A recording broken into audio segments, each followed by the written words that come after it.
Aunt Katie brought you a present, Hunter. Aunt Katie brought you a present, Hunter. Aunt Katie brought you a present, Hunter.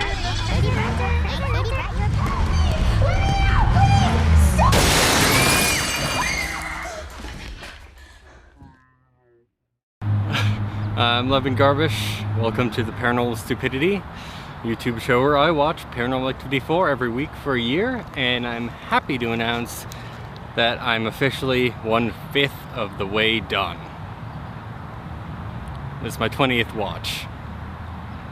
So, where to begin? I think at the 10 episode mark, I'm really just walk through how my experience usually goes. So I started, it's like a few frames of black, and it's a brief moment of like, oh god, here we go again. And then I hear that goddamn line, and Katie, I brought you a present, Hunter. Or, and Katie brought you a present, Hunter. Which, for one thing, if she's bringing her niece a present, why, her nephew, whatever, bring your nephew a present, why don't you get him a necklace? He's like 2 years old. What do you want with a necklace? She should have brought him a box. More entertaining though, whatever. But yeah, and from that point on, in the first like flashback scene, we're seeing all the stuff from one of the other movies. That's all right. It's fine. No reaction to it at all. And then of course the real movie starts, a Halloween scene, which of course that isn't that bad either. It starts off on a high note, but I think it's at the point of the soccer game I just sigh, and then it's just kind of all downhill from there. I mean, so there's a part where Robbie, they catch this on camera, where Robbie goes into Alex's room after his mom got taken away, and he lays down next to her, which is a sweet moment, of course, but of course everyone finds it creepy because they're, written terribly and don't know how to act and all that kind of stuff. So they find it creepy, but that did happen during a night. So why isn't that night one? When the title card comes up and it says night one, why isn't that it? Why don't we see that? In fact, we do see that scene in the recovered files, whatever it's called. So why isn't that night one? I don't know. And then what they do call night one is before they set up all the cameras inside the house. So if you're like recording it, you would start from that point. So really night one should be, okay. But how am I doing? I'm doing all right. I mean, really at this point I thought the movie would really be, taking over my life, but it really hasn't. It's just kind of like a thing in the background that I just have to do every week. Well, I mean, that's good. The maintaining of my sanity is good, but it's also unfortunately less interesting than if I was just, tearing my hair out and screaming at the sky during every episode. I'm not doing that. Just kind of sitting there and occasionally going, ugh. Yeah, I didn't even react too much to the line. Sometimes I get mad or annoyed. Not too much. But of course, I promised myself this wouldn't just be mopey, boring stuff. So, Diamond in the Witch House. Which of course is the segment where I determine my favorite moment of this viewing. My Diamond in the Witch House this week was actually a kind of double-edged sword, because it's also a moment that I find incredibly stupid, but I kind of enjoyed it this time.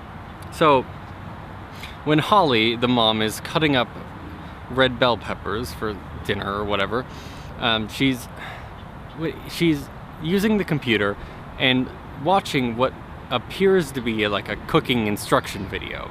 That's what you think, because why else would you need the computer there unless it's for instructions, or you're just watching whatever. But no, I don't even know what it is. It feels like a documentary on red bell peppers, or like someone took the Wikipedia page about red bell peppers and recorded themselves just saying that. That's what it feels like she's listening to.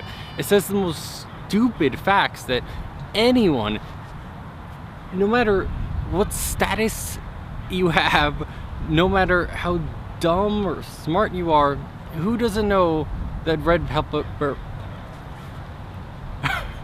Oh god. I need to remember to bring water when I'm doing these because I can't talk. Who doesn't know that red bell peppers are sweet? It's like a common fact. It's not that... I'm sure a lot of people have eaten red bell peppers. Jesus Christ. But of course, this instruction video tells her that. And also that if you want to make a sweet dish, add more red bell peppers because they're sweet. So this is just getting into like basic math stuff now, where it's like, one thing is sweet, this thing is sour. Add one more thing that's sweet, oh, it'll be sweeter if you add them. It's ridiculous. But if you can believe, it even gets worse. And this isn't even like, you have to really listen to hear what's being said on the computer. Of course, I've got nothing else to do when I'm watching this, so of course I've listened. At the end, right before it shuts off, cuts awkwardly, they say, cut the red bell peppers with a sharp knife. If you use a sharper knife, it'll be easier to cut. I don't even know what that is. That's not anything. That's like beyond common fact. Who would take a dull knife? There's no way to describe this. It's just completely stupid. Who is Alex? I feel like changing this song. That's something I should do I came up with that on episode 11. And then, I think, yeah, it's like treating this like different seasons every 10th chunk. And this is the end of the second season, so welcome to the finale. Yeah. Really, I wish I could say there's like a theme running through each season, but really no, because there's a theme running through all of this. Guess what it is? Well, he's guessing, so I'm just gonna say Paranormal Activity 4.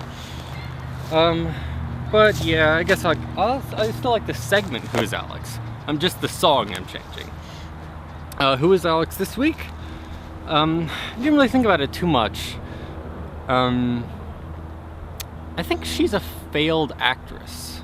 Like in school plays, she would audition for them, but it was just so bad that they wouldn't even accept her as like a tree in the background. So what she had to do is that she would actually just hide underneath the stage. That wasn't like, it wasn't any plot from her. It was actually what they told her to do. They told her it was a very crucial part. And she wasn't very smart then, because, bad genes. So she actually did it. And during every school play, she would just lie underneath the stage and do nothing. People often forgot that she was there, and that she had to, knock on and scream for help, and eventually a janitor would come, but yeah. She lost a lot of weight and a couple days of her life just banging on that, screaming for help. It's like, fuck that. I came up with a more interesting movie. God damn. How lazy can you be to make this crap? While just sitting here watching it, this guy was walking his little dog, and this lady was also walking her dog, but unfortunately the leash, or she dropped the leash. So her dog ran up to the other guy's dog, and they were, playing around. It was two little dogs, they were just sniffing. Then the lady walked up to the guy and apologized, and he said it was okay. And she thanked him, and then they both said, "Have a nice day," and then she left. Such a simple, basic interaction. Nothing to it. But I just realized, just watching it, it's more interesting. This most basic stuff is more interesting than this movie. I don't even know why that is, just because, I don't know, it feels genuine, I guess. But really, this is technically a movie about like ghosts and family issues and demons, but it's just the way it's handled with the style and everything is just so bad that it ends up being more flat than discussing the weather with a stranger. I mean, I keep forgetting to do this, but if you like this and like watching me go insane, subscribe. You know, check it out every week. Hopefully. I'm honestly just terrible at editing these, or you know, because oh man, every time I like sit down and watch the footage, it's like being transported back into the world of Paranormal Activity 4. But yeah, I haven't edited one for a while. I'll get on that. More subs come the way.